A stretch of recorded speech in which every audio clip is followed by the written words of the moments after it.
O mercado da beleza movimenta bilhões de reais todos os anos e cresce impulsionado pela promessa de rejuvenescimento, tecnologia e bem-estar. Mas afinal, o que realmente funciona nos cosméticos anti-idade? Até que ponto existe ciência por trás dos produtos e o que apenas é estratégia de marketing? Para falar sobre esse universo que desperta cada vez mais interesse entre consumidores de todas as idades, o Sala de Entrevistas recebe a engenheira cosmética Emanuela Patrício. O Sala de Entrevistas está começando.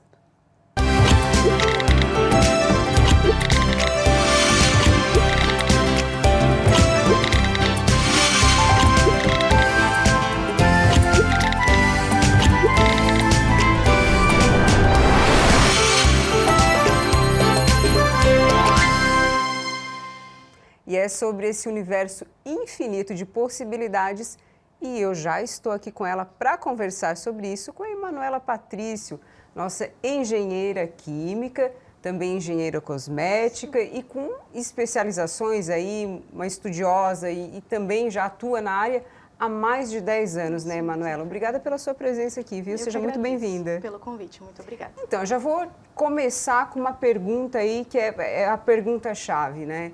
De tanta dúvida, tudo que nos oferecem, né, tudo que o mercado, a indústria, as redes sociais, né, são repletas disso, que são os produtos anti-idade. Mas, afinal, o que realmente é ciência e o que é só marketing? Como é que a gente faz para diferenciar isso, Manuela? Sim.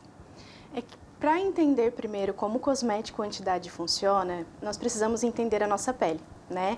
A pele é o maior órgão do corpo humano e ela representa 10% de todo o peso corpóreo. Então, se uma pessoa pesa 70 quilos, ela tem 7 quilos só de pele.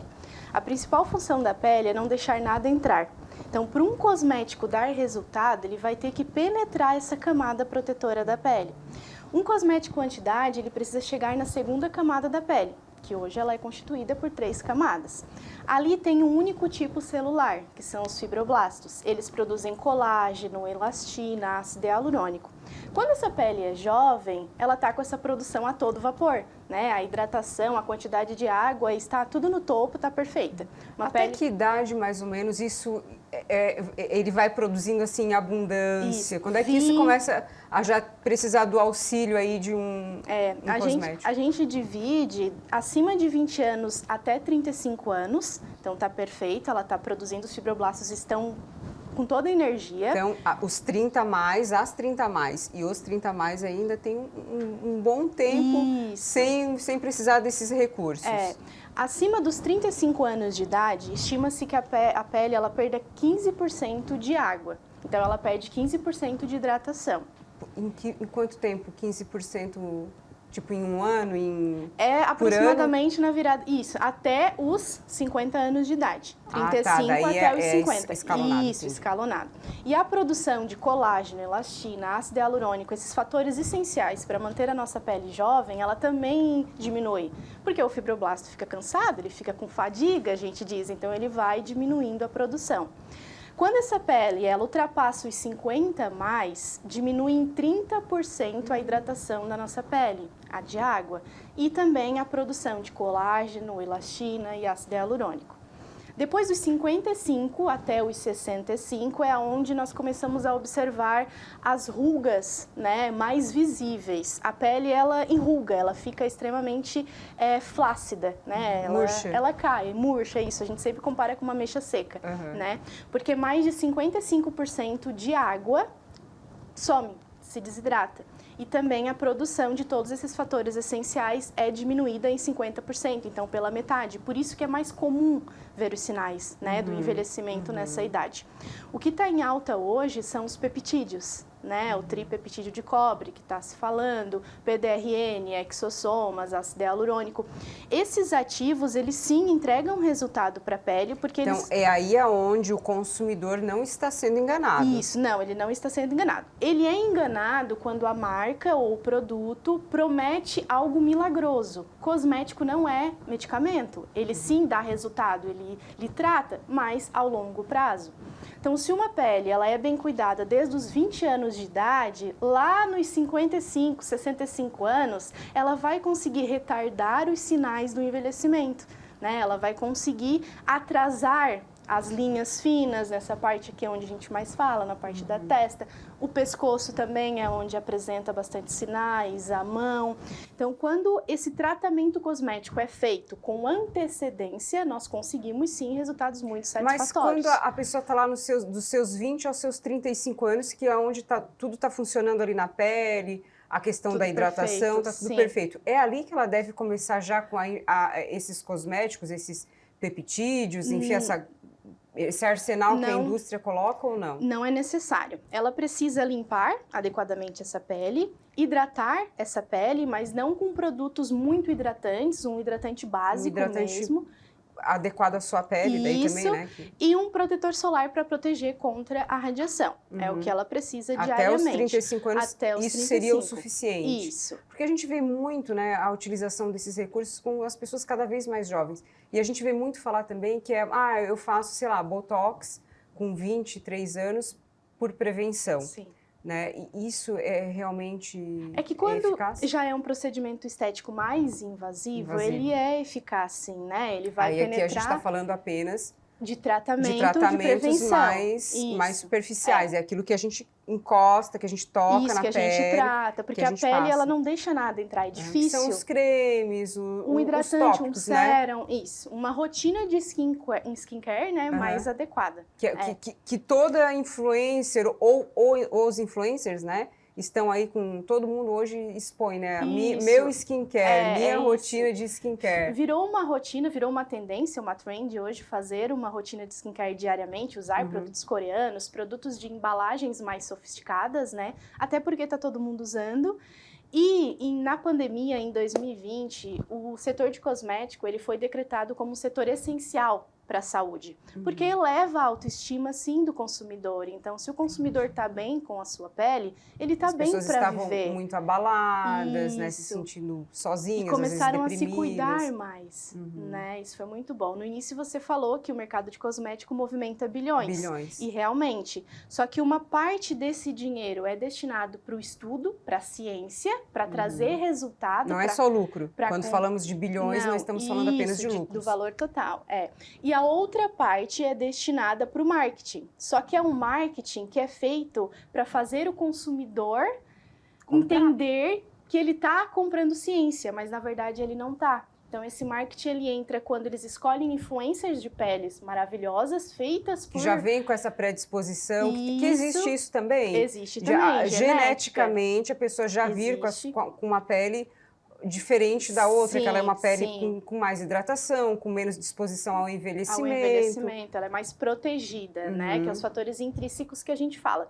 Mas o extrínsecos é uma rotina mais saudável, uma alimentação rica em verduras, legumes, frutas, antioxidantes. Isso vai ajudar todo mundo? Todo mundo.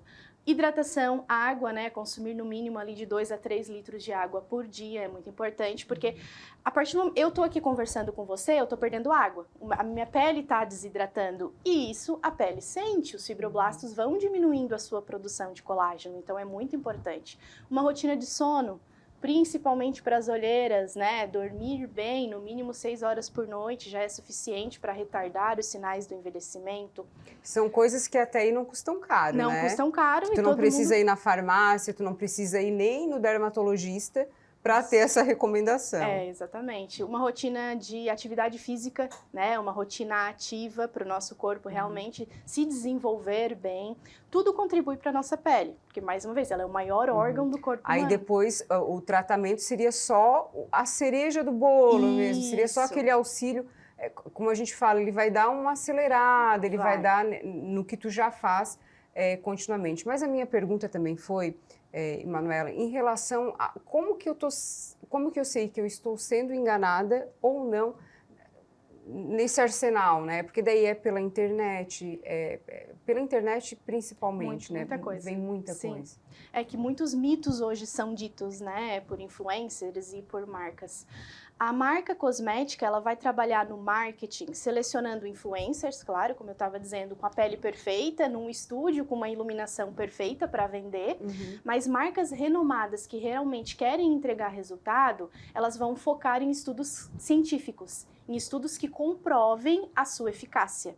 Então, para o consumidor entender se ele não está sendo enganado, é muito importante que ele analise a marca por trás daquele produto e o que ela traz de resultado, né? Hoje nós temos a engenharia cosmética a nosso favor, tem vários estudos, vários maquinários, várias tecnologias que entregam realmente o percentual que aquele ativo, que aquele produto vai trazer de benefício para a pele, né? Então, às vezes a marca divulga, reduz as rugas, mas em quanto tempo?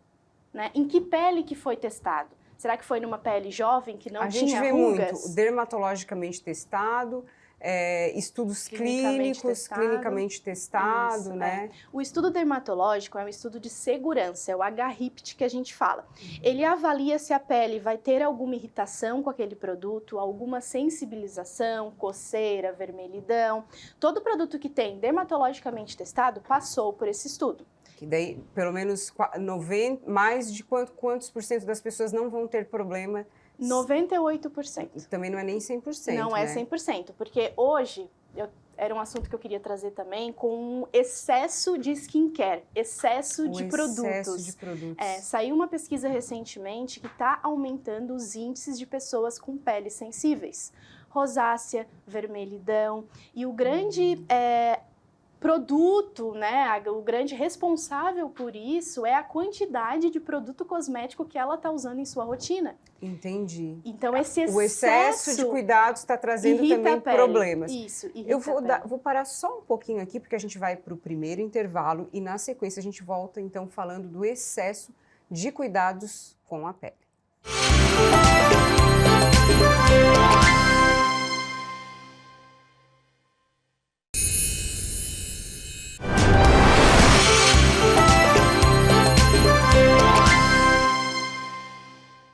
Voltamos falando sobre produtos anti-idade, o que é ciência e o que é marketing, né? Nesse arsenal, nesse reino de produtos de skincare. E eu estou aqui com a engenheira química e engenheira de cosméticos, Emanuela Patrício, que está dando super esclarecimentos aqui para a gente dentro dessa área que é imensa, ela é vasta, um assunto vai puxando o outro, né, Emanuela? E nós estávamos falando no bloco anterior sobre o excesso de cuidados, que daí tem gerado outros problemas, né? E aí, como é que é o equilíbrio? Como é que a gente ameniza isso, né? O que seria uma rotina de cuidado? Ok, claro, isso tudo consultando o seu dermatologista, os especialistas adequados, né? Ninguém... Se bem que muita gente vai pela internet, já vai indo na farmácia e já vai pegando ali, acho que isso aqui é legal para mim e vai colocando. Sim. É que cada consumidor, cada ser humano, ele passa por fases na vida, né? E cada cosmético age em uma fase. Então, como eu mencionei, um consumidor, um ser humano de 20 a 35 anos, ele não precisa de uma rotina de skincare muito profunda, né? Poucos produtos já trazem resultado.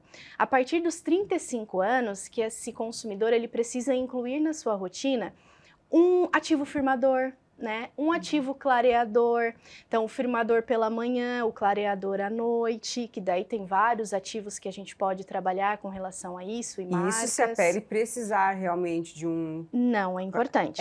Qualquer pessoa é importante a partir dos 35 anos. A partir dos 35 anos. Porque foi o que nós conversamos. A pele, o fibroblastos, a célula, ela para de produzir, ela diminui a sua produção. Então é importante a gente repor esses ativos, ácido hialurônico, colágeno, elastina, muita água, né, muita hidratação, para já impedir os sinais do envelhecimento. Acima dos 50, 55 anos de idade é que entram os cosméticos mais potentes, né? Que entram cosméticos com retinol em alta concentração, os peptídeos que nós falamos. Então, a gente a gente vai e volta e fala em peptídeos, né? Houve uma época em que vitamina C, meu Deus do céu, era um bombardeio de vitamina C, vitamina C, vitamina C. Aí depois vieram outros e agora nós chegamos nos peptídeos, né? Me parece que cada estudo vem uma novidade, vem uma onda, assim, né? Uma avalanche. O marketing influencia para isso, bastante, né? Marcas poderosas. Imagino que sim. Mas e os peptídeos? O que são esses peptídeos? Por que está sendo falado tanto atualmente desses peptídeos? O que realmente ele faz? O que realmente é verdade? né? Até onde a gente pode ir com eles?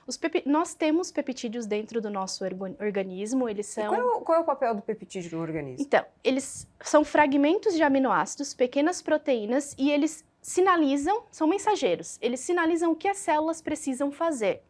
Então, na parte da pele, o fibroblasto tem esse estímulo. O peptídeo chega no fibroblasto e fala, cara, tem que produzir mais colágeno, tem que produzir mais elastina, e é por isso que funciona. Então, hoje, com os microagulhamentos, hoje com um produto, um cosmético, um sérum, um creme, uma loção, dá mais resultado. Porque esse ativo, ele precisa permear a pele, quebrar essa barreira protetora, chegar na segunda camada para agir, para dar resultado. E é muito importante que uma pele mais envelhecida utilize esses produtos. Mas, claro, com uma rotina frequente, persistente, não é usando uma vez que vai dar resultado. Não, que vai dar resultado. Mas o cosmético não é medicamento. Entendi. Né? E tem uma diferença agora em relação a esses peptídeos? Eles eram tópicos, eles passaram a ser injetados? Então, uns meses atrás, algumas influencers do exterior, né, estavam testando a partir de uma pesquisa com uma injeção com os peptídeos para o melhoramento da pele. Mas ainda não tem nada comprovado. Isso, e nenhuma data de quando isso será divulgado, né, e autorizado para a utilização. Hoje a gente tem os peptídeos de maneira tópica, né, que ficam realmente sobre a pele e não os injetáveis, o que me assusta. Só que está muito comum com a era do GLP-1, né, com a parte de emagrecimento, que também são peptídeos, também são mensageiros. Eles são os mensageiros do organismo, isso, para outra questão. Para outro estímulo. Isso. Como é que o corpo entende qual é o tipo de peptídeo que tu está injetando? O corpo, na verdade, ele não entende o peptídeo que vai entrar e vai fazer tal ação. Então, o GHK-Cu, que é o tripeptídeo de cobre, ele estimula o colágeno e a elastina. Então, nós sabemos que ele vai ir no fibroblastos e estimular o colágeno e a elastina. O GLP-1, né, as canetas emagrecedoras, vão agir na questão de tratamento de diabetes, glucose, glicose, e diminuir o apetite. Então, cada peptídeo tem a sua função.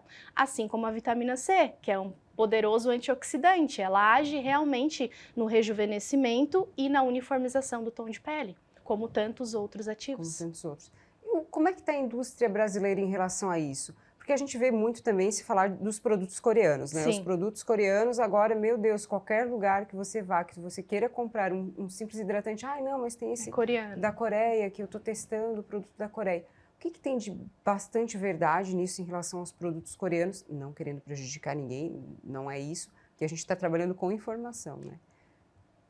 E agora? Então, os coreanos, eles têm uma pele específica, né? Eles vivem em um ambiente, em um ar próprio e acostumado para a pele deles.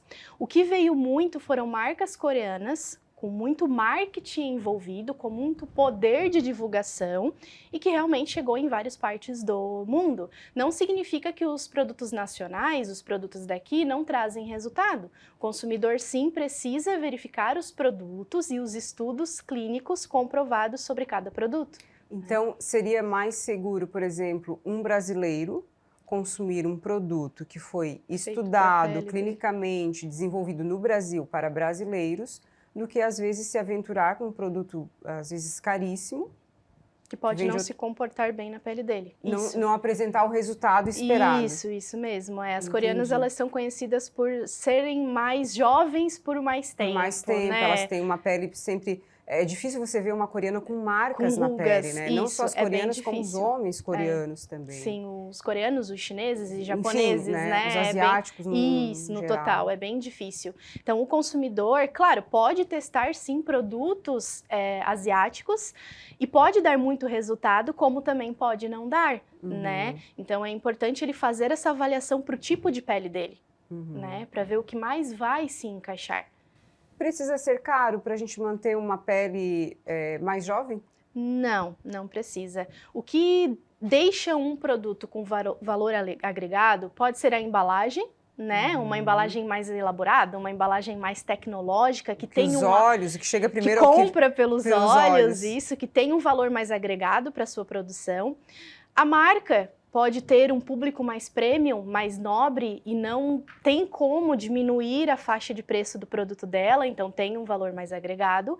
E tem muitos produtos que utilizam ativos mais nobres, que todo método de obtenção, como os peptídeos, todo método de fabricação deles, tem um valor alto para ser produzido, e por isso que justifica um produto mais caro.